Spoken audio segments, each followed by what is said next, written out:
2021 Wolverine RMAX 1000. Let's talk about it. I'm an owner.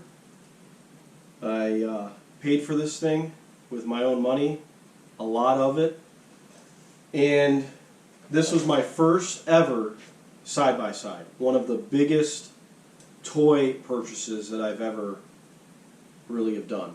So I am going to give you, the viewer, my honest opinion about this machine, why I bought it, and whether or not you think you should buy it.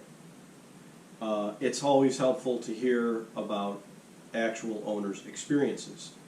There are 51 miles on this machine, not a lot. It hasn't seen mud holes. We haven't been to any major trails yet, basically just ripping around locally, so nothing crazy or insane like Hatfield or Mines and Meadows or any of the places that we would normally go to.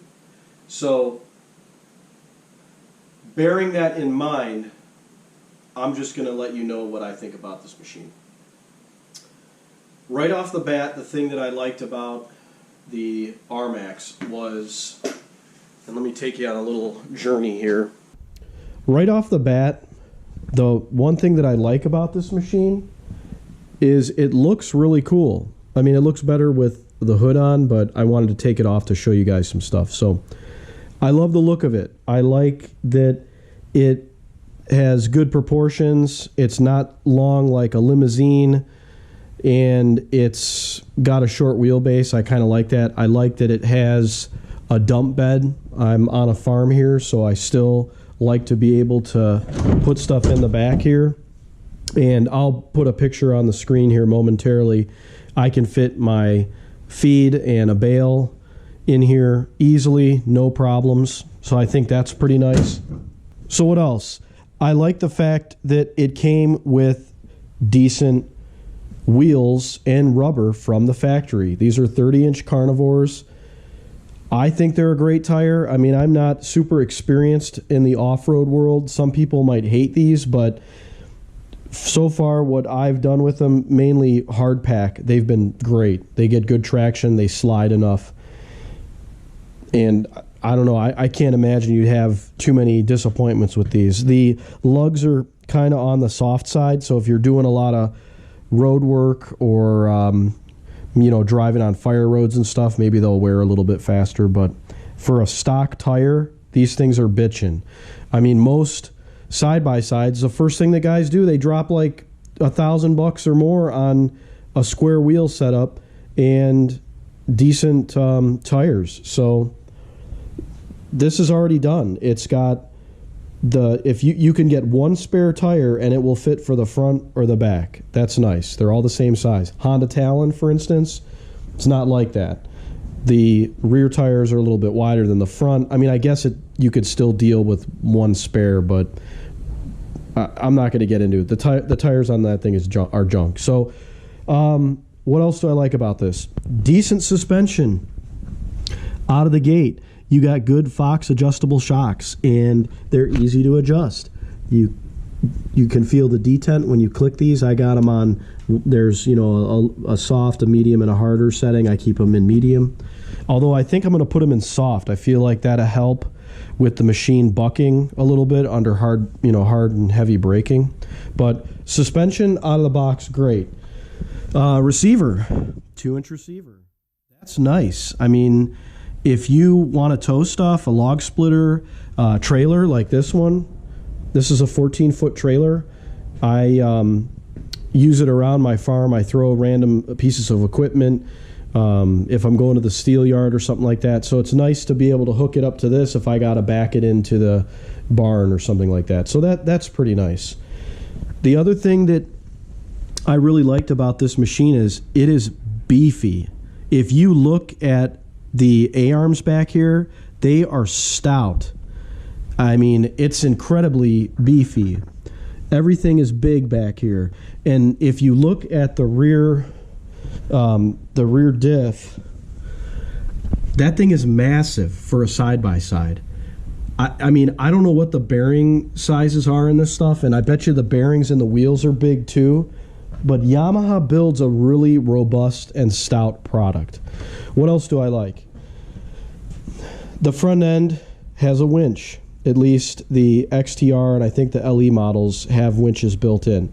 You're going to need a winch. If you're going to take this thing off-road, you're going to end up, it's going to get stuck. Like, it's not a matter of, you know, if, it's when. And these things are heavy. If you get in a situation where it's just you and a buddy and you're stuck, like, if you don't have a winch, you're going to be walking for a while. So you got to have a winch. So there you go. You buy a side-by-side, doesn't have a winch, you're going to spend, I mean, I don't know what they cost, $500, $600, $700, $800 for a decent winch, then the mounting, then you got to wire it. And I mean, look at how clean this thing is wired from the factory. Beautiful. Everything is very nice under here. You have an air box that you can get to. A couple of clips. Look at the size of that air filter. It's like the size of a toddler's head. I mean, giant. And again, this is something that's going to be easy to snorkel if you want to in the near future. You know, I'm sure someone's going to figure out a way to adapt something to here, and then you can pass a snorkel out right here. But battery is easy to get to if you need to replace it, if you need to jump start somebody or whatever. I mean, here it is, super easy to get to. The column, or excuse me, the dash here, you have a couple of 10 mils, and this comes out. So if you need to wire up stuff, easy. I think Yamaha even has some factory plugs. I think they're behind here, but you're ready to go for light bars and stuff like that.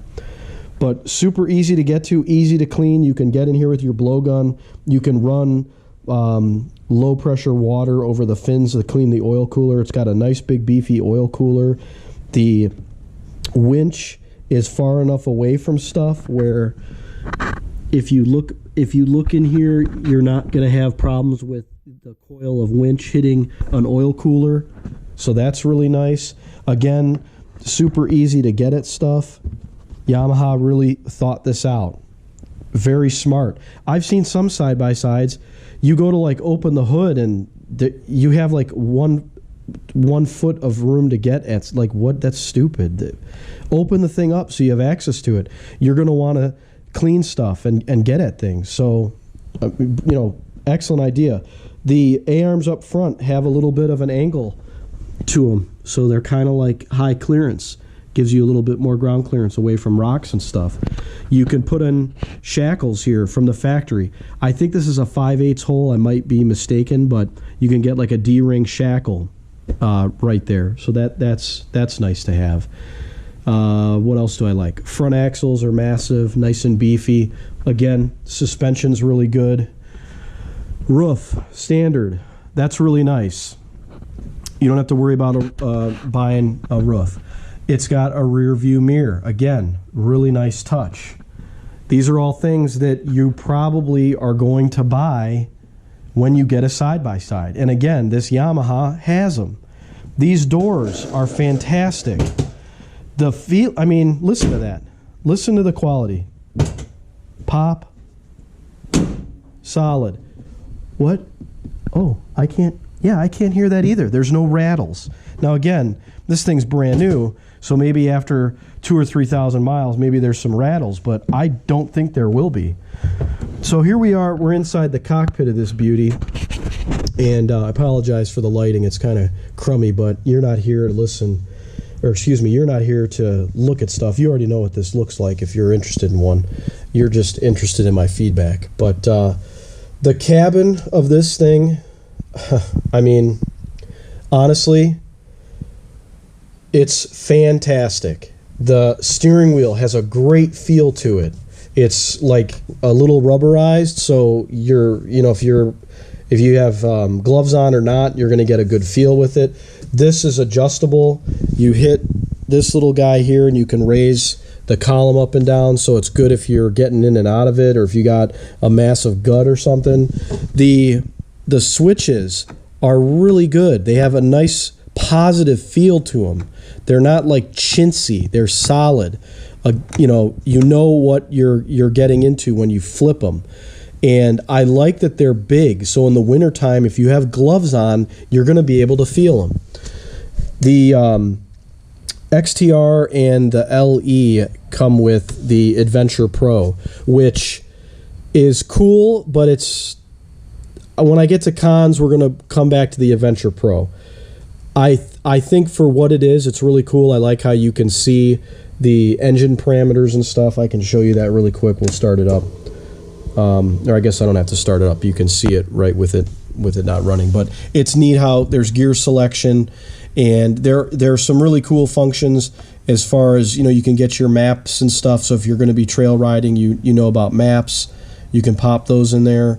What else do I like? The response on it is pretty good.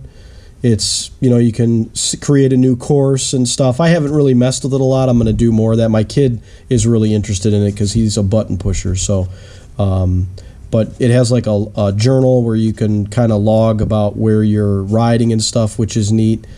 And it'd be interesting to see. I really hope that Yamaha spends a little bit of time on this and adds some more features to it. But it's cool because you pop this thing open and there's a key you can put in here, or you can unlatch this thing and take it with you to document your ride, or, you know, whatever you want to do.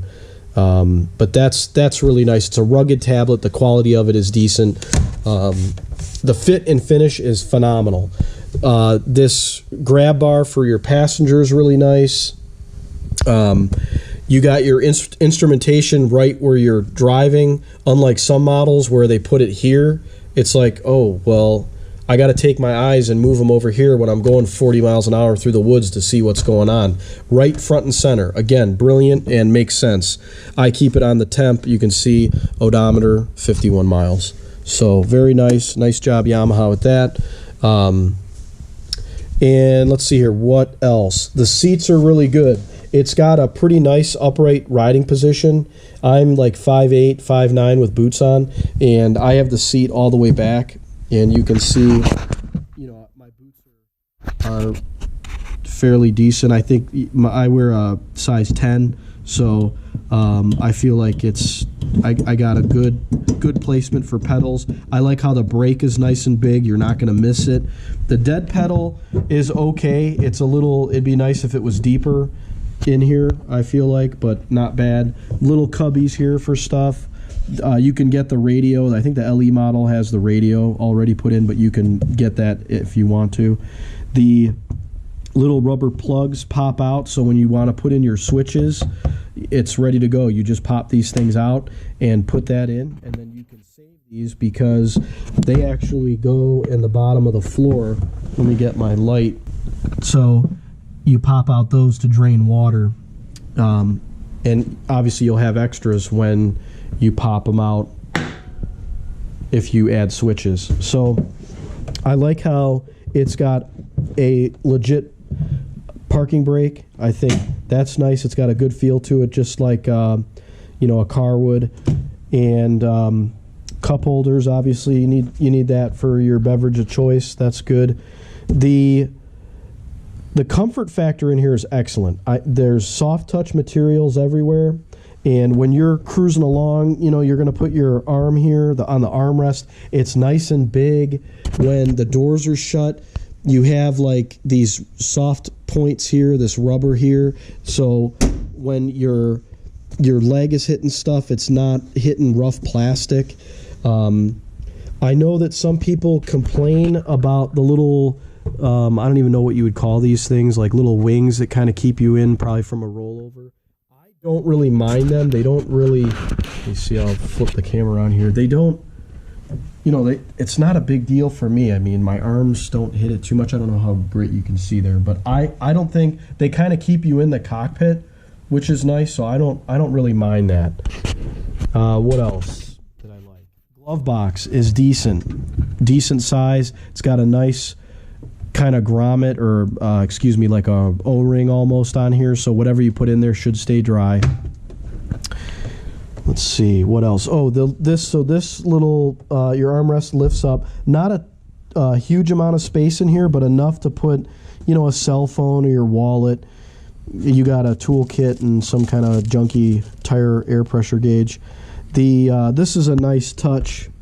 there's like a relief cut in here so that you can lay your USB cable right here, so that when your phone is in here, you can run your USB cable alongside here or whatever and pop it right in here. You got your USB port to charge your phone. So that's a super nice touch. There's your winch control already done. So yeah, the inside of this thing, fantastic, I feel like. Compared to other stuff that I've sat in, and I'm not going to name any names, but other machines that I've been in, this is an excellent interior. I would say, at least from what I've been in, the only other interior that comes close as to fit and finish and, you know, general quality would be the Honda Talon. I'd say is pretty good too. What else? LED lights are good. I like those. Nice and bright. Again, this is adjustable. Yeah, I mean, stainless steel brake lines. I don't know if I mentioned that before. Pardon the air hose here, but so good brake lines.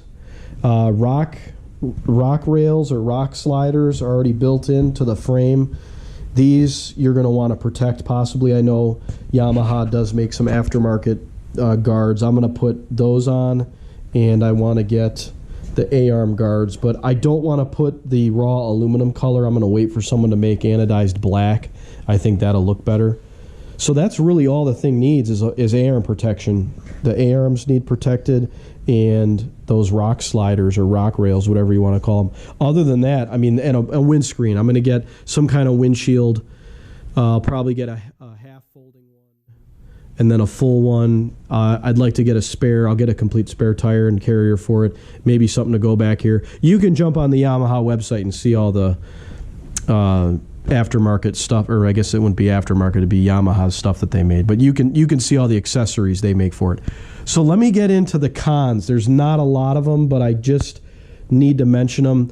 I'll start with the roof since we're looking at it. It's got these nice rain rails for you know, your rain is gonna hit this and come right off.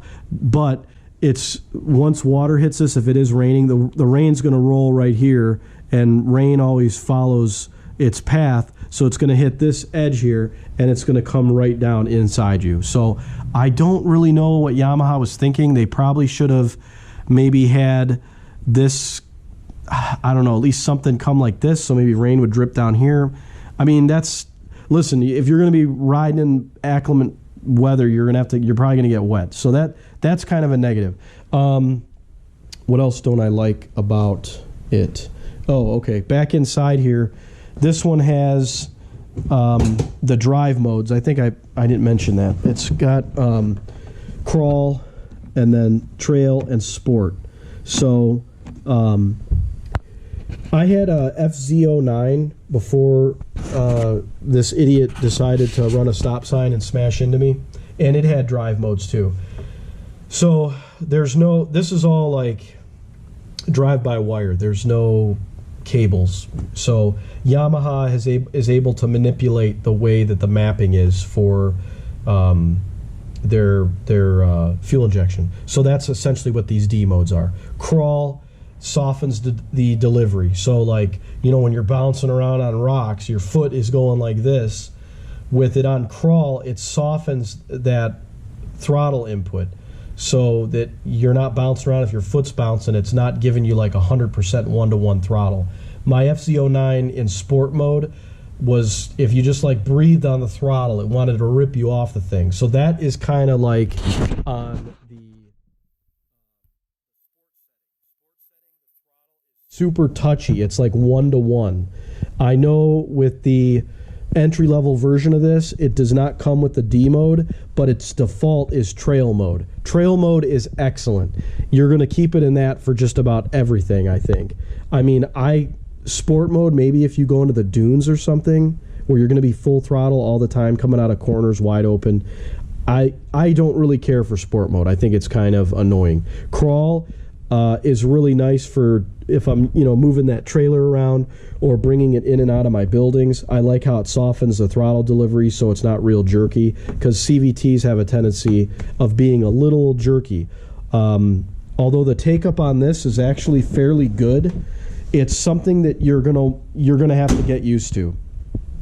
I'm used to banging gears and stuff, and obviously with this having a continuously variable transmission, you're going to have to kind of get used to it.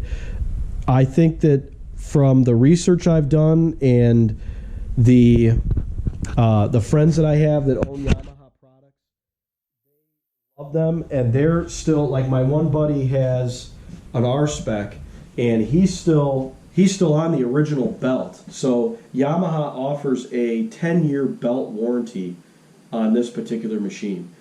They have the best CVT in the business, and I don't think there's any denying that. Once you get used to the way it operates and how it feels, and kind of, not necessarily the noise, but, you know, you're sitting kind of like the engine's a little bit behind you, so there's a little bit more noise, I guess. This thing, since it's a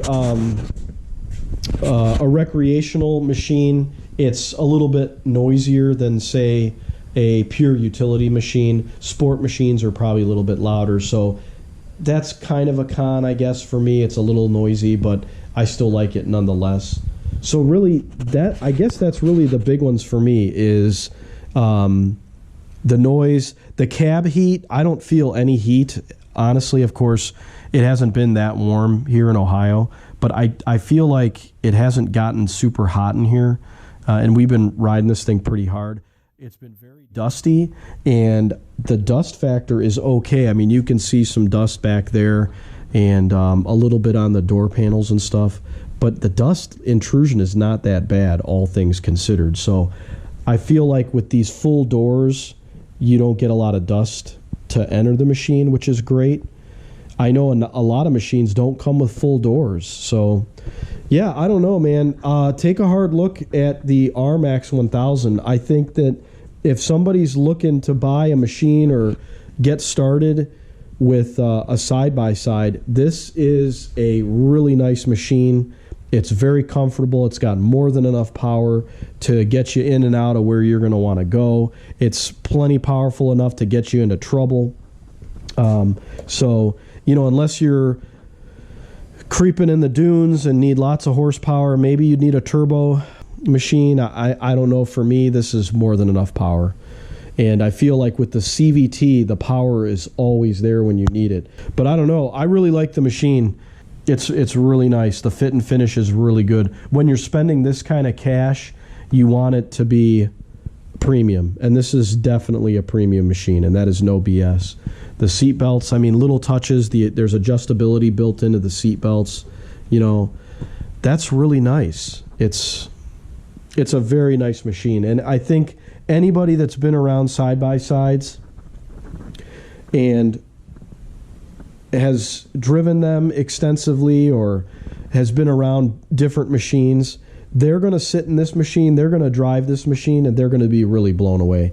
I think Yamaha has a big winner on their hands. I really look forward to getting this thing on the trails.